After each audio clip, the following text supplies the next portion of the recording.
clock says 8:00, I'm 7:00. No, 8:00, sorry. Off to another good start. It has been.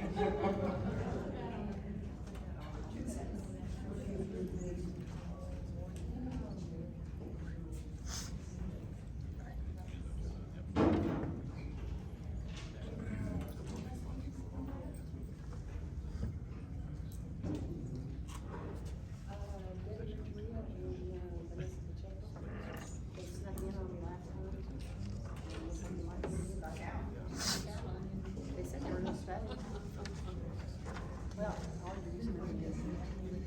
Hard to introduce them if they're not here.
Good evening, and welcome to our forum for Richardson Single-Member District 3 candidates.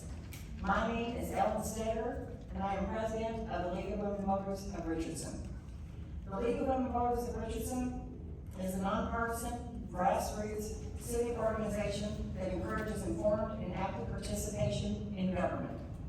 The League works to increase understanding of major public policy issues, and membership in the League is open to everyone. But you have to be 16 years old in order to vote in any of our meetings. With over 100 years of experience, the League is one of America's oldest and most trusted civic nonprofit organizations. Election information for the May 2nd local elections can be found on the League of Women Voters of Richardson website at www.lwvrichardson.org. The site is updated as new information becomes available. If you are a registered voter who lives in the city of Richardson, you will have 50 City of Richardson Charter Amendment propositions on your ballot, as well as 5 bond propositions. If you are a registered voter who lives in the Richardson ISD, you will have the Richardson ISD Board of Trustees at large, place 6 on your ballot. And that was the candidate form that we just finished. If you are a registered voter who lives in the Richardson ISD District 3, you will also have Richardson ISD Board of Trustees Single-Member District on the ballot. There's an app in the foyer to help you determine if you live in District 3 or not. And this form that we're about to have right now is for Single-Member District 3. The Richardson League has produced a nonpartisan printed voters guide for the 2 Richardson ISD Board of Trustees races that will be on the May 2nd ballot. Due to space limitations, only 5 questions and the candidate's answers appear in a printed voters guide. The City of Richardson is not allowing the Richardson League to distribute our printed voters guides in city buildings, so you will not find our nonpartisan printed voters guides in the usual places. Instead, find them at Tongue-in-Cheek Ice Cream, Network of Community Ministries, and also out in the lobby. Our printed voters guide is great. But even better is the League's online voters guide, because the online voters guides ask 20 questions of these candidates. And all 5 of the candidates of place 6 in District 3 have answered the questions. The 5 questions in the printed voter's guide are included in the 20 questions found in the online voter's guide. To access the online voter's guide, find a QR code poster in the lobby or go directly to vote411.org.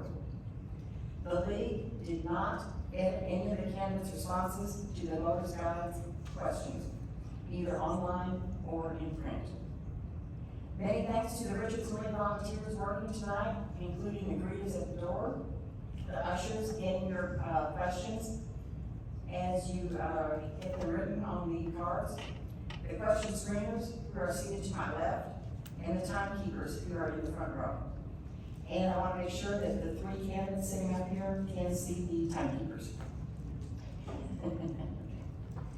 Many thanks to those who submitted questions to ask the candidates. We asked for questions on our Facebook page and other social media. And you responded. If we didn't ask the question tonight, it may be because we collected more questions than we'll have time for. It's also possible that your question was in the online voter's guide, and we don't want to duplicate. Check out that online voter's guide.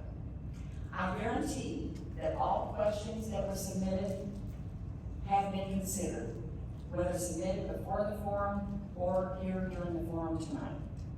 Many thanks to the candidates, both for attending our forum this evening and for your willingness to serve our community. We wish each of you good luck. Our moderator tonight is Richardson Mayor Amir Omar. Amir is the father of 3 adult children and lives in Northeast Richardson with his wife, Alita. A first-generation American, he was born in Milwaukee, Wisconsin, and moved to Texas in the 1st grade, graduating from Harlan High. He earned a bachelor's degree from Texas A&M, where he was a member of the Ag Corps of Cadets, and earned an executive MBA from UT Dallas. A graduate of Leadership Richardson, the FBI Citizens Academy, and Richardson Police and Fire Academies, Amir has dedicated his career to community service. In 2009, Amir was elected as place 7 council member for the city of Richardson and was re-elected in 2011. His leadership earned him the 2012 One Man Dallas Award and the Regional Community Leader of the Year Award.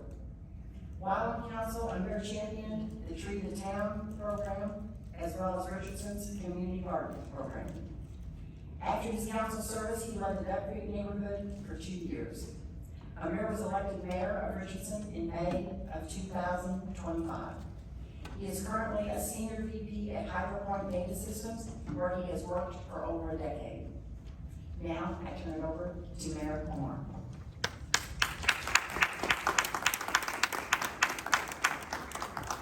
Well, thank you, Ellen, and thank you to the League of Women Voters, all the volunteerism and everything that you do to help us inform our voters. If you'll please join me in thanking the League of Women Voters.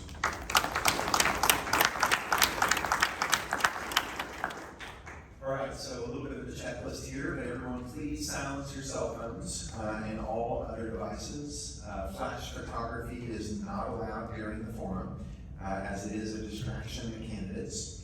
Prior to today, each candidate agreed to abide by all forum ground rules.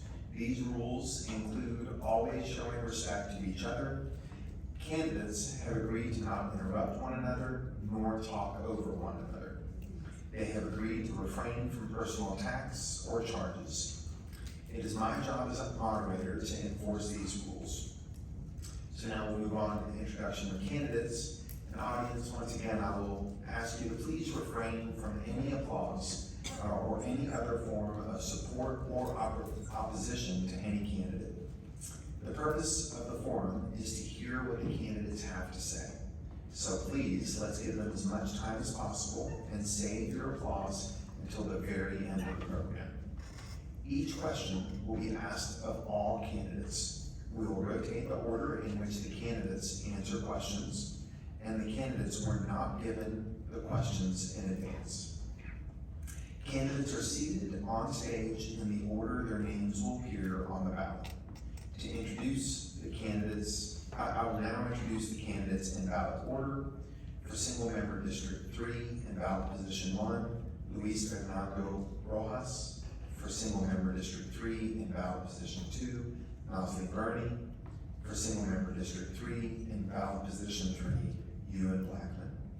In lieu of an opening statement, each candidate submitted a short biography which has been printed and handed out when you enter the auditorium. Candidates, you have 1.5 minutes to answer each question. A timekeeper will hold the time cards visible to the speaker and to me that indicate when there's 30 seconds remaining, when there's 10 seconds remaining, and when the stop card is shown, the speaker must end their speech quickly. Can all of you see the timers in the front row? Yes. All right. We will begin with single member District 3 candidate in ballot position 1, Mr. Rojas.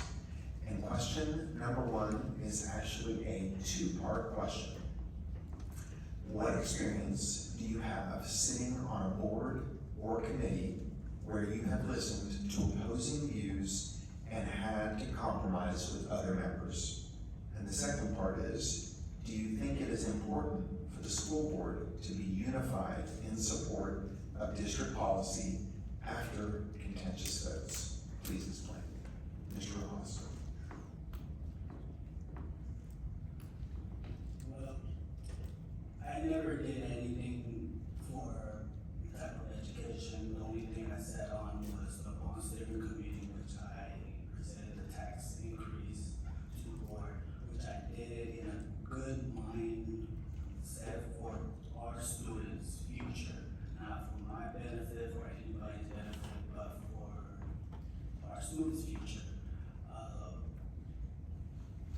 What was the second one? The second part of the question is, do you think it's important for the school board to be unified in support of district policy after contentious votes?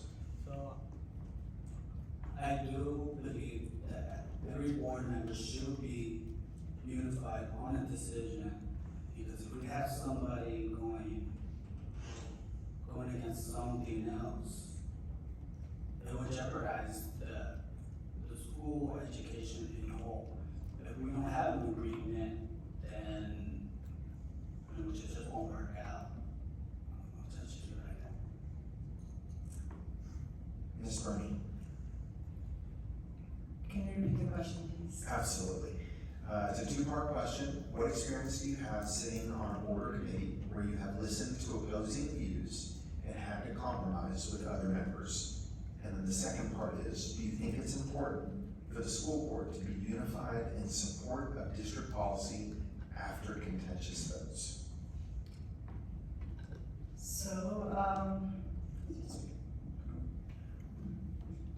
I think it's not just about being on a board or a committee that you have agreements or disagreements with, but it's something you learn from childhood, starting with your siblings, you know, and you have disagreements with them, you grow up with compromises and communication and collaboration to get what you want. Then as you get older, you know, in high school, you're doing project-based learning, and there again, you have to compromise, you have to collaborate with your team. Then you get to do a job as an educator. In my grade level meetings, right, regarding curriculum or regarding testing, anything that had to do with student success, we were working as a team. And again, right there, collaboration, communication, transparency, what you want, and having a unified voice in that. I also served on the PTA board at MST, and over there also working with other board members, trying to come up with the best possible outcomes for our teachers and our students. Yes, there are disagreements. However, I think that I do believe in the voice of the majority, and you respect the voice and you respect the vote. And that's how it's always been with me. Thank you. Mr. Blackman. Thank you. I've set up 9 district committees where there are many discussions around contentious ideas, and we just come together at the end, have a vote, and after the vote is complete, we move express ourselves, we get to disagree, and then when the vote happens, that's the decider. So I also serve on the Jess Ford Foundation board, which is a charity started in the USA from South Africa. I also serve as a director for the Dallas region for Independent Teachers of Texas, which is a teachers union. And I also serve as the president of my HOA. And I conduct board meetings there quite regularly, and we have disagreements and discussions, which are quite healthy. And at the end of it, we make a decision and we move forward with that.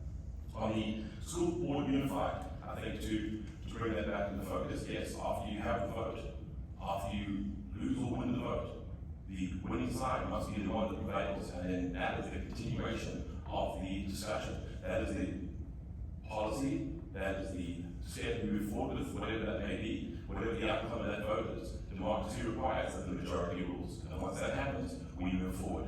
Doesn't mean we can't modify it going forward, make changes as we see things, but that's the idea of democracy, and I love it. And I think that, yes, we should have unity after the vote. Ms. Burney, the next question will start off with you. It is another two-part question. How should the board evaluate major spending initiatives? And then the second part of the question is, do you see another Project Right Size or additional school closures on the horizon?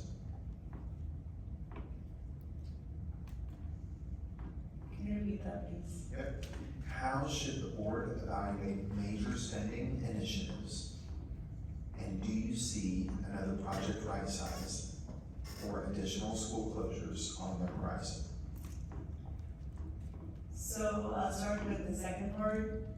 It is devastating to see any of our schools having to be shut down due to budget constraints.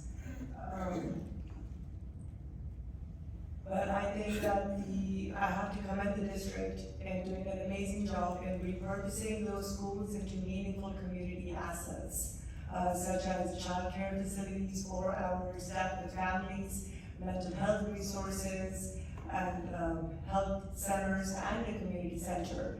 So that was just amazing to see that the schools are not just sitting there shut down gathering spider webs. They actually are meaningful community assets. Any further adjustment to Project Right Size should be done in a thoughtful, data-driven, and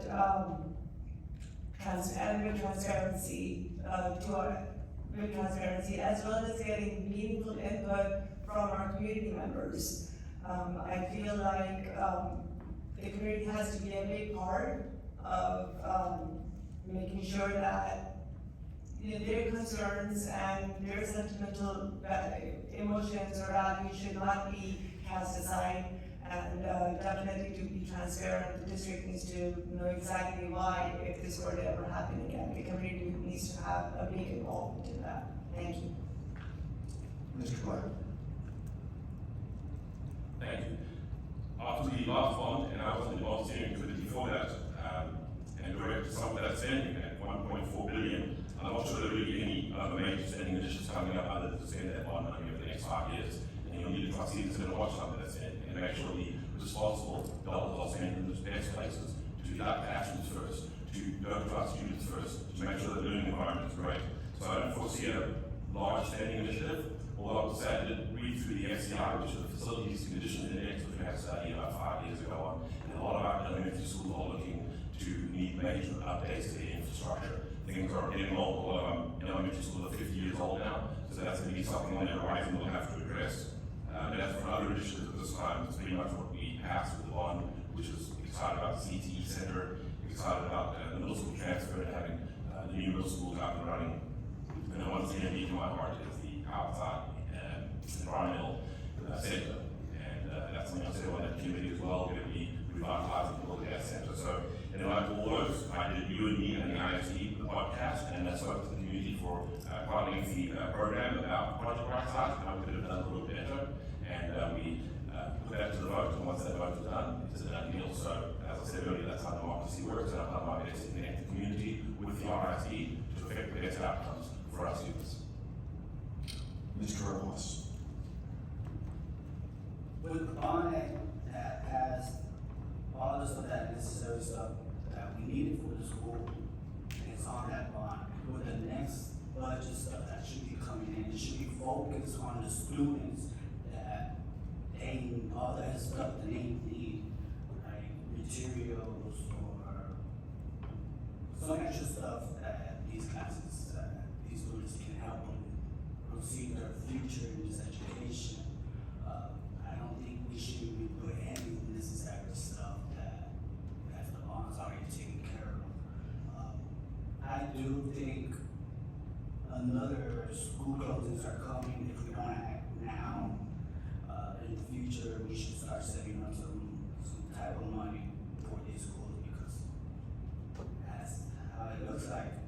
We're closing more schools, and that's not good. That's not a good future. If we're trying to say that Richardson ISD is one of the best schools in the nation or in the state, then we should act like it, not spend money crazy or sports buildings or anything that is not necessary that our kids are going to have a great education in this place.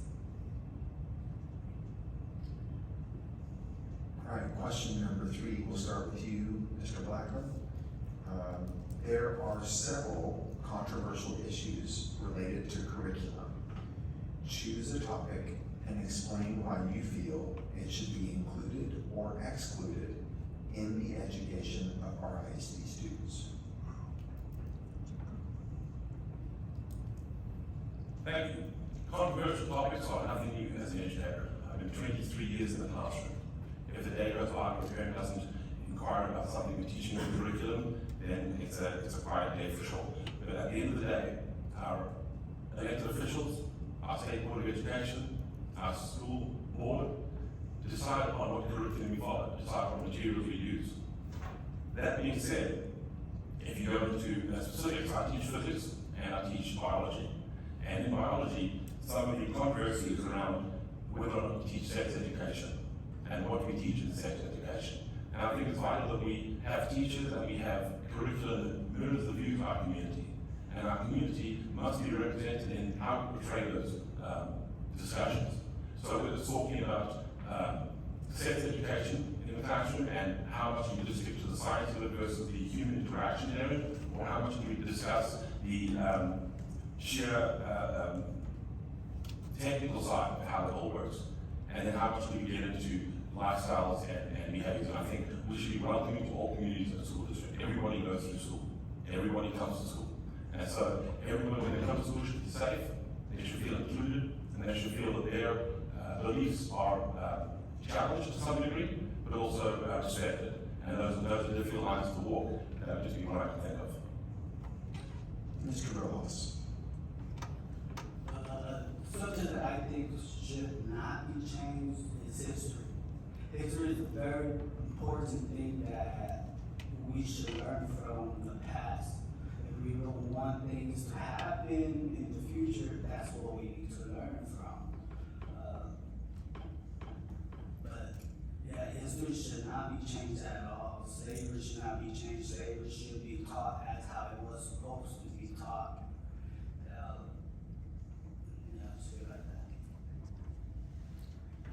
Ms. Murray. So yeah, as Mr. Blackman has mentioned, that a large part of the curriculum is mandated by the State Board of Education, and local districts have a very small amount, they have a small involvement in that. Having said that, the student allotment that we get from the state, it does not include money for the curriculum.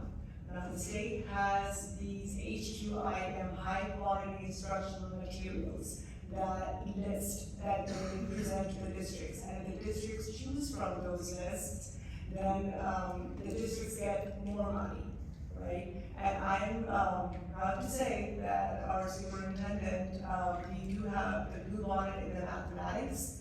However, the district chose not to go with the blue bonnet in ELAR. It had over 4,000 errors, and it did not meet the diverse needs of the community that we serve. So yes, and instead we're using the amplified curriculum.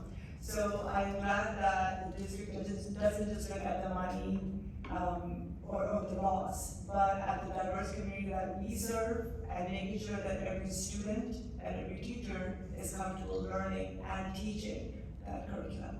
Thank you. Thank you, Ms. Burney. Question number 4, we'll start with you, Mr. Rojas. And the question is, should our ISD consider offering a dual-track retirement benefit? It's a choice of teacher retirement system or the Social Security to attract those who want to be further vested under that system. Could having that choice attract a better talent pool? Well, when I was growing up in RSD, I had saw so many teachers have been here since the 90s, maybe the 80s, when I was growing up in the mid-2000s, early 2000s. And their desire to teach kids should show pretty much a lot from them. I think we should start something like that because they show their hard working time, their stressful time teaching kids, brand new kids every single year. And they're humans. They take stress from this. So I think really we should help them out in the long time that they stay here, so many years. So yeah, I think they should have a plan for them to retire on, not to look for something else when they leave RSD or any type of school district. Ms. Burney? Can you repeat the question, please? Yes. Should our ISD consider offering a dual-track retirement benefit, which would be a choice between teacher retirement system or Social Security to attract those who want to be further vested under that system?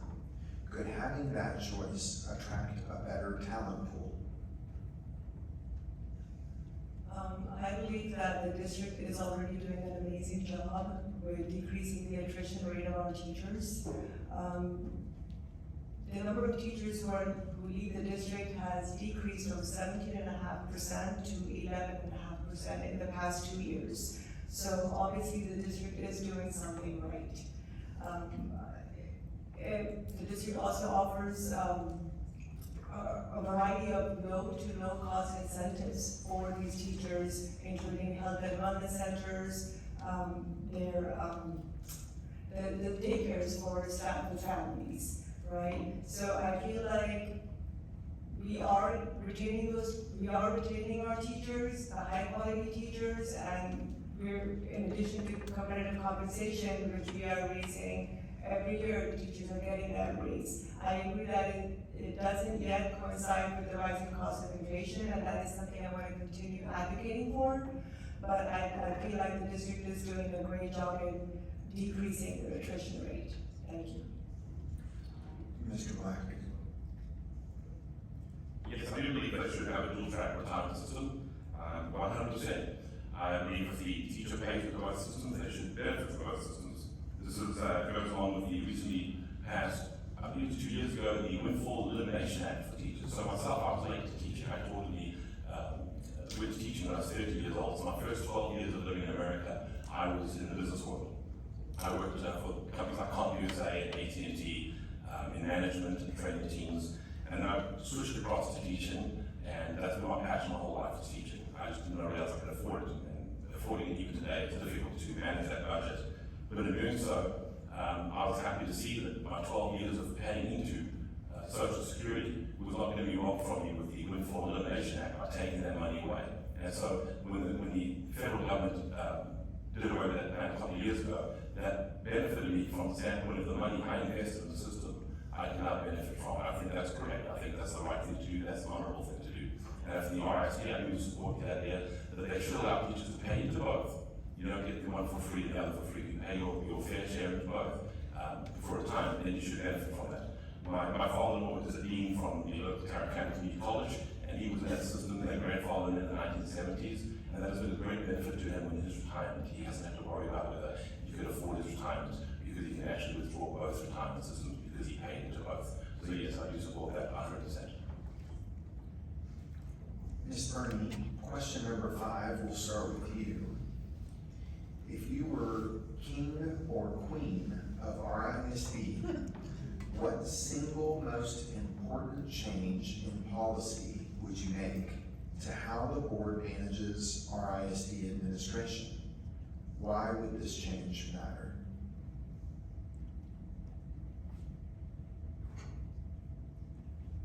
Can you repeat that, please? Sure. If you were king or queen of RISD, what single most important change in policy would you make to how the board manages RISD's administration? Why would this change matter? So I feel like the single most important change to manage is to increase our student achievement. Especially in math and reading. Our kids are meeting standards for math at 40% and for reading at 53%. And you really need to bring those percentages up. I would definitely invest in more programs or curriculum that allow for our students to perform better. I know the district uses the MAP testing, the measures of academic progress 3 times a year, in which the students, in which the teachers are allowed to personalize learning to where the student is at. So in these MAP scores, it shows the teacher exactly where the student is at, and the teacher can personalize that learning to meet the student where he's at, and then help that student grow as well. And I feel like it's this type of programs or testing that happens in the district that make a real impact. I know that I spoke with a constituent who told me that his son actually looks forward to MAP testing, and that he charts his growth with his teachers, and he actually takes ownership of it and looks forward to doing the MAP test to beat his last score. Thank you. Mr. Black. Thank you. King for a day, most thought. Single change in policy. I'm changing the ratio of teachers to administration within the district. We've seen a massive increase in administration over the last 10 to 20 years. That has a knock-on downhill effect on the teacher in the classroom. So instead of doing the teaching, instead of nurturing our students and in academics and raising them to their highest level of potential and perhaps breaking through what they thought their potential was, we find instead that we have programs coming down from above. I came up with a little acronym once, no napping. We don't need another program. And that was a problem in education today. We go with the latest fad, the latest thing that caught somebody's attention. And really teaching is about the teacher and the student relationship. It's about that connection with the students. And we're going to talk about Project Right Size. We're going to outsize administration level. In RISD between years 2017 and 2023, we increased an administration position, in other words, in the classroom working with kids' positions, by 1,040. Of that, 500 were teachers or bus drivers. The other 540 was administration. So if I was king for a day, if I could change it for a day and make a policy that has the biggest impact, it would be to limit the ratio of teachers to admin to about half of what it is now. The savings that alone would be about $35 million in the RISD. Mr. Ross. Well, I would probably make a grade model for these teachers. I mean, they're asking for more money, well, pick up the grades. These schools are failing. No good grades, well, that's money. I mean, their pay rate was to be the same, but like an extra bonus if you like. You want to call yourself a best teacher, good teacher, prove it, show it. Show the effort that you can teach these kids, that you're a teacher and you work at this place and you're going to be out teaching kids. No, prove it.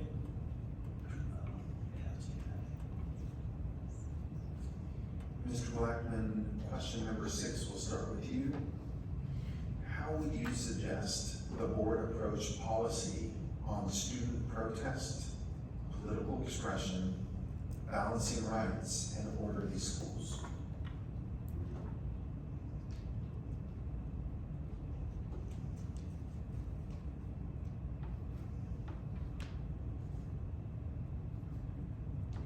So I believe that right to protest is fundamental to our democracy, to our strength, to our expression of ideas amongst each other, against each other, with each other.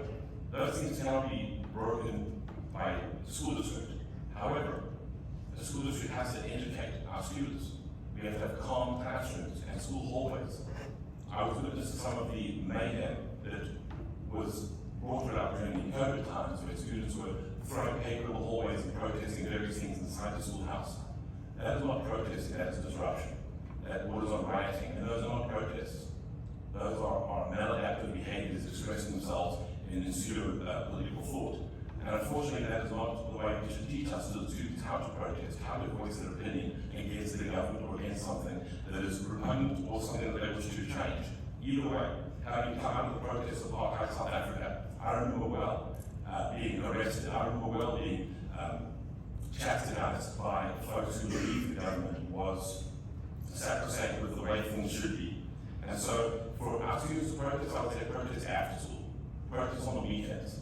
Don't disrupt the learning environment, because not everybody there might have the same opinion as you, or want to protest about the thing you do, and they also have the right to education, they also have the right to a peaceful and calm classroom. Mr. Rojas.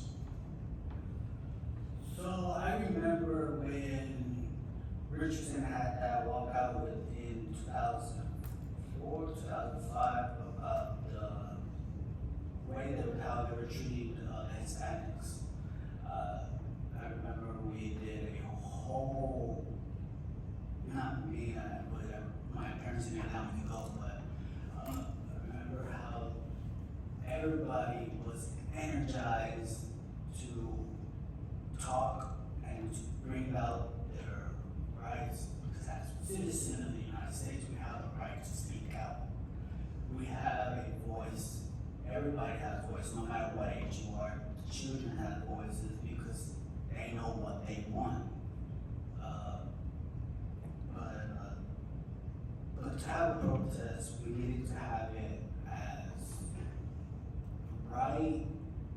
the right way, not interfering or in the education or any way that will cause violence. We need a protest as the right way, as the good way, the human type of way, not animals or any other type of way. Ms. Bernie.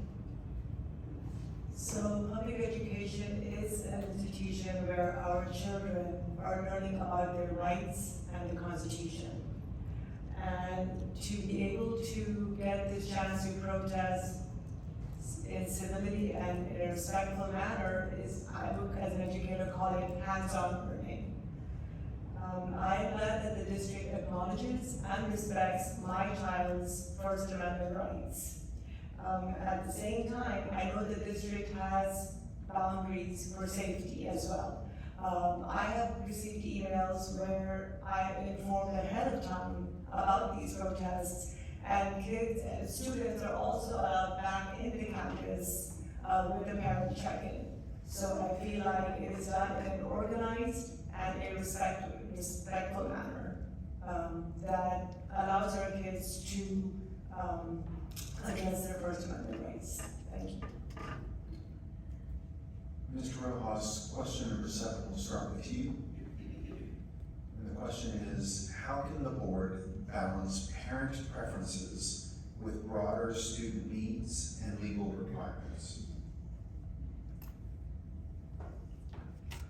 Well, I think that parents has all the rights to know what the school board is doing with their money or any type of funding that we get from them, because we are the taxpayers that give up the money. I think we should give everybody, all the parents, the rights to know.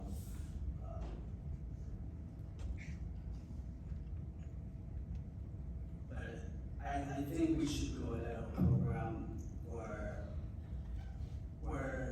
I know we have town hall meetings, but like on the board meetings, we should give them out like questionnaires and some answers, or we can get from the people, for the voters to know what the citizens actually wants them to do, not give out laws that we have no control over. That's it like that. Ms. Bernie, Can you repeat that, please? how can the board balance parent preferences with broader student needs and legal requirements? Well, first of all, the parents are our students' first teachers. They know their children inside and out. And their input, their involvement is very meaningful and very impactful as well for our students. Having said that, the district also works with experts on many issues that the parents may have concern over. And I feel like it is at these school board meetings that parents can have a chance to come up and speak out their concerns. That is one way. Another way is to reach out to their district representative.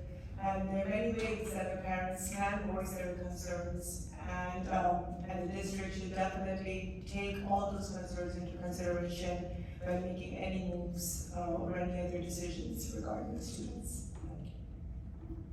Mr. Blackman? Thanks. The board does have to balance parents' preferences, but they also have to be in compliance with legal requirements. Those are given to us by the state of Texas through the Texas Education Code, mostly put through by the DEA administering it, and that's our representatives down in Austin passing those laws. And then the school board is responsible for how they enact those laws, the policy they then put into place. And that's where they need to get from the community. As I said earlier, I was trying to connect, still do with you and me in the ISD podcast, trying to connect the community with the IT, because there is a connection, disconnect sometimes between what the district is trying to accomplish and what the parents think they're trying to accomplish. So that is remedied in large part by better communication, by explaining to the parents what it is that the school board is trying to accomplish or the school district is trying to accomplish, because I've always found in my life that if I'm explaining something I think I have a pretty good handle on it, and that's a great opinion, and the person doesn't agree with me, then that's back on me for a lot of explaining my opinion. Well, we're not having a great opinion. Either one of those two things is then be ameliorated or adjusted going forward. And in the same way, parents send us their precious children every day to educate. I educate students every day in my classroom, and I also work in the evenings as an adjunct professor. And so I have to work with the parents and the students to get behind the work, catch up on work, what type of work we're talking about. I talked earlier about sex education. That's an opt-in for parents. They have to sign off on that and say, yes, I want my child to learn about that. So that's how sometimes we can make it more parent-friendly, but the parents' rights and how their children are educated should be paramount. Ms. Bernie, question number 8, we'll start off with you. And the question is, what should our ISD do with the closed school properties and buildings? Just to clarify, are you talking about the schools that are closed, that have to be shut down in project right sites? I'll read the question again, I don't know what they intended, but what should our ISD do with the closed school properties and buildings? As I have mentioned before, our ISD has done an amazing job in repurposing those schools into meaningful community assets. For example, Thurgood Marshall Elementary has partnered with MetroCare, and that organization actually provides mental health resources for our staff and our students, such as crisis intervention or clinical assessments, and also one-on-one skills sessions. At the same time, our ISD has also given teachers 8 free counseling sessions through their partnership with Texas A&M Commerce. The other facilities that were shut down have turned into child care centers for our staff with families, which is very much needed. To my understanding, we have actually been able to retain quite a few teachers just because this child care option is amazing. It is a low cost, I think $300 a month, and you can't get better than that. Yeah, so I think that, and then another elementary school off of, it has turned into a community center off of Esperanza. So I feel like the district has done an amazing job with repurposing these schools, and they're not gathering dust. Thank you. Mr. Blackman. In repurposing schools, you say the idea of having these sales of schools and then charter just coming in and taking them over. So I think it's good that we continue to use the buildings. In my video I did on the project right size, taking a look at the situation, I did many hours of study to get to the idea that we should compress the buildings. So take the vacant attachments and turn those into the admin offices rather than the entire school. The Esperanza Community Center, a good example of partnering with the city of Dallas to allow them to use that for the community, and the child care centers don't take up the whole space of the buildings. You do have some mothballing going on in those classrooms. Efficient use of the buildings is a great idea. It does generate savings, but to change them wholly into admin buildings, we went from having one centralized building to 4 or 5 admin buildings. Again, goes back to my idea, this admin to teacher ratio is a little out of whack in education, and I think if we correct some of that with having the admin in the school building, in those schools, that we compress the classrooms down and have the admin use the classrooms that are no longer being used for students, they would be there every day, seeing our students, watching them interact, watching the effects of the policy that they brought about in order to get a better understanding of the organic nature of teaching and how the students react to the policies that they are trying to implement in our school district. I think it would be a great benefit for the admin, and I think it would be a great benefit for the teacher to have that direct communication as well. Mr. Ross. Well, on the schools that are closing, I really don't want them to be facilities to other different type programs. I mean, there's some good programs out there. Like the one in Esperanza, I see that there was talks about a ballroom in there, about them renting the place for parties and all that. I didn't like that when I heard about it, because I live in that area. I know about how that area is, and that's not a good area for all that. Luckily, it didn't happen because, oh man, I would have been home in trouble. I know there's a WIC program there, and there's a drug program there also.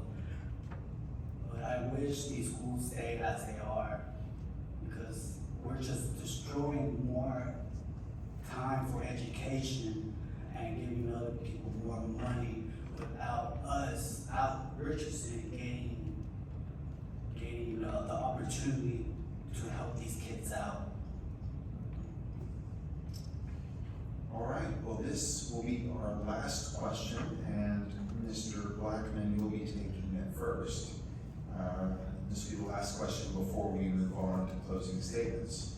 So question number 9, Mr. Blackman, will be, can you share a position that you've changed your mind on in education policy? Why did you make that shift?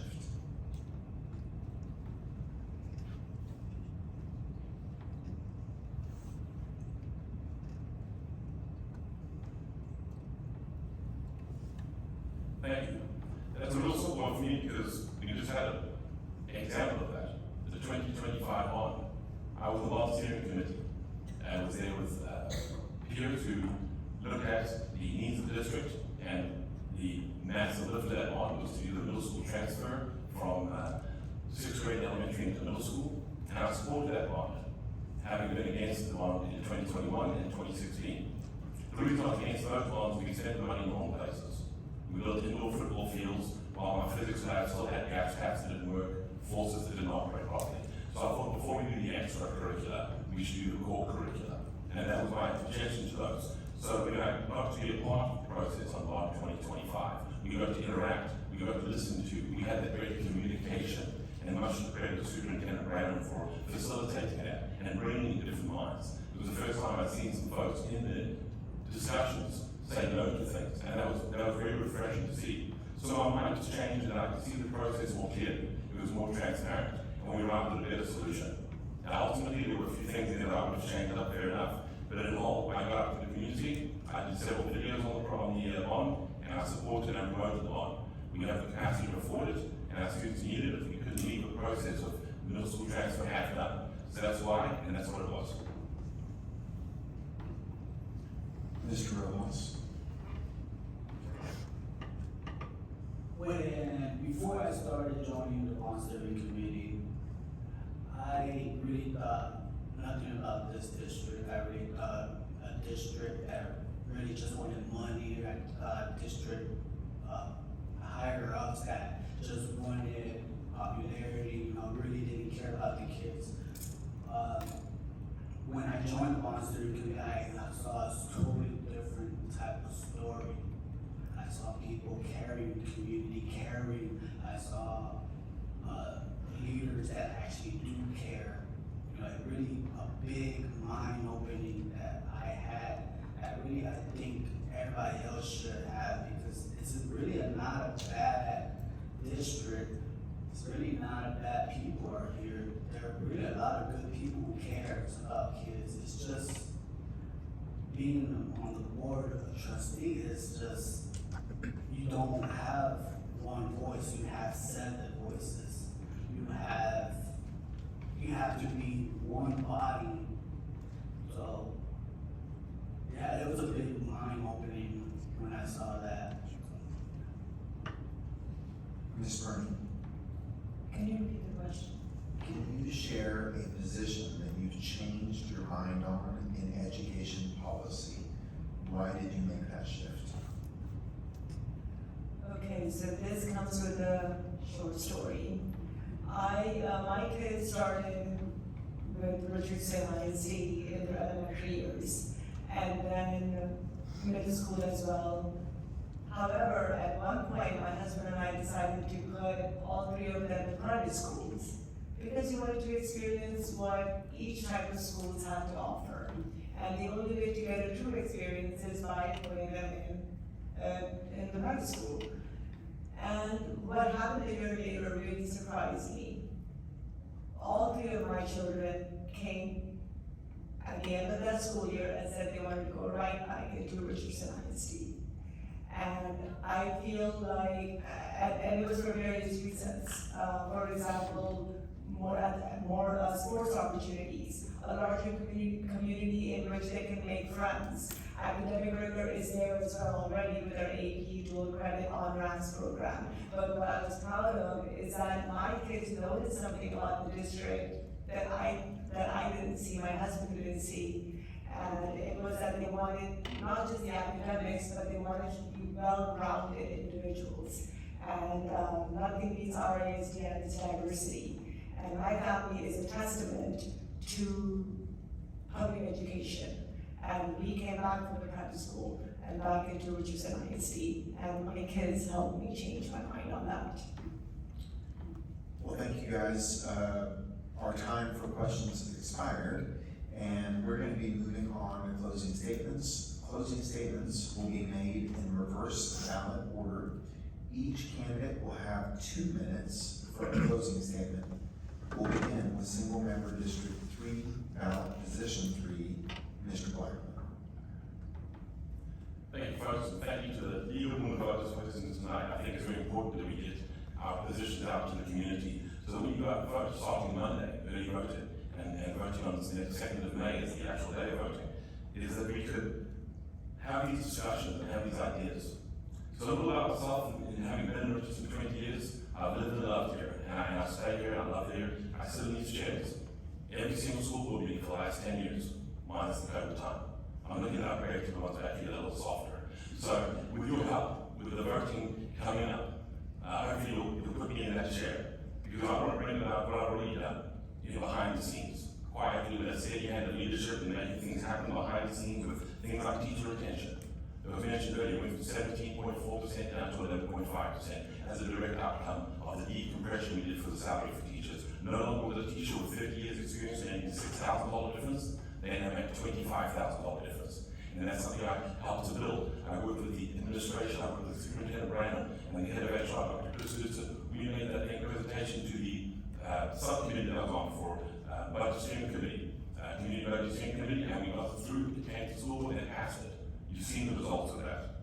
With whole child approach to increasing things like recess in elementary school, we should have 2 recesses, one in the morning, one in the in the afternoon at least 20 minutes. We should do a 45 minutes period for lunch in the middle. That's just the kind of innovative things that Richardson can do to become that destination district.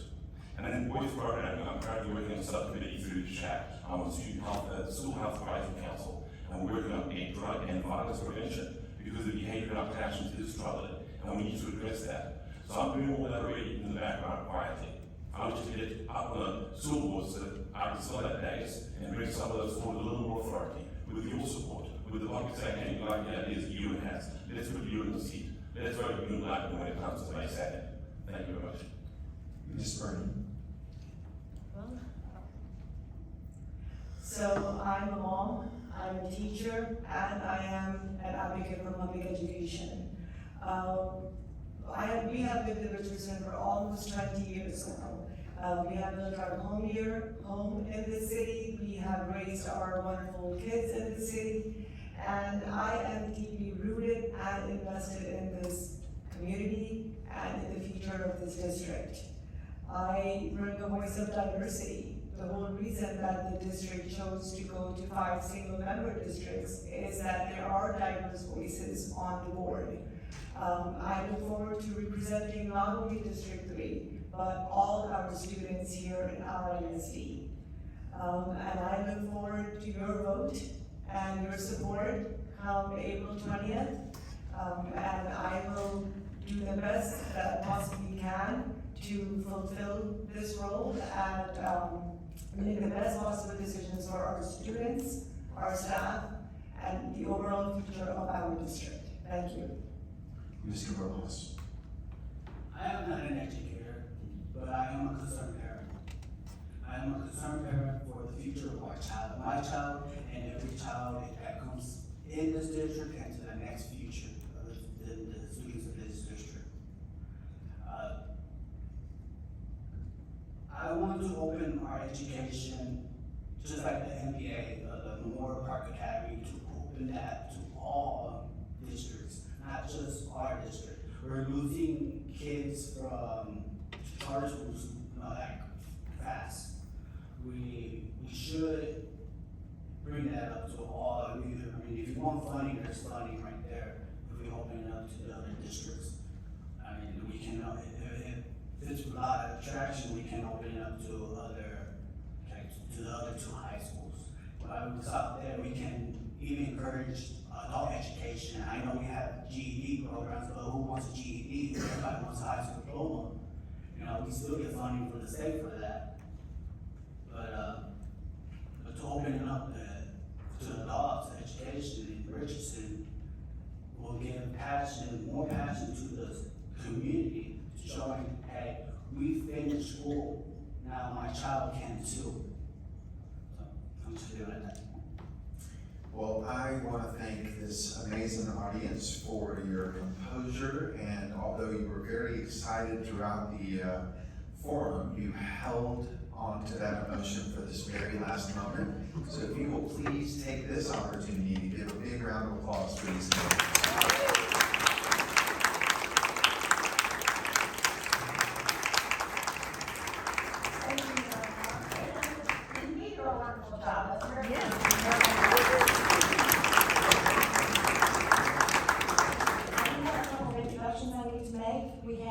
Board Secretary Debbie Renteria with us tonight. We have board member Eric Eager and also board member Vanessa Pacheco. I want to thank you again for coming today and for your attention to the candidates. Remember, your vote only counts if you vote. Okay? For the RISD Board of Trustees election for single-member District 3, that's these 3 people sitting up here. 3 years ago, the District 3 election, only 1,470 people voted. 1,740 people voted in the election that these 3 people are vying for right now. Again, your vote only counts if you vote. Early voting starts Monday, that's April 20th. On Tuesday, the 21st, all polls are closed in both Collin County and Dallas County because it's St. Jacinto Day. On Wednesday, polls open up again, and, it goes from the 28th, so the 22nd to the 28th, and actual election day is May 2nd. Tonight's forum was videoed. The unedited video will be uploaded to YouTube. As soon as it is ready, we hope to have it ready, this weekend, or maybe by tomorrow. We will advertise all of this on our website and our social media. So, thank you for coming, and see you at the polls.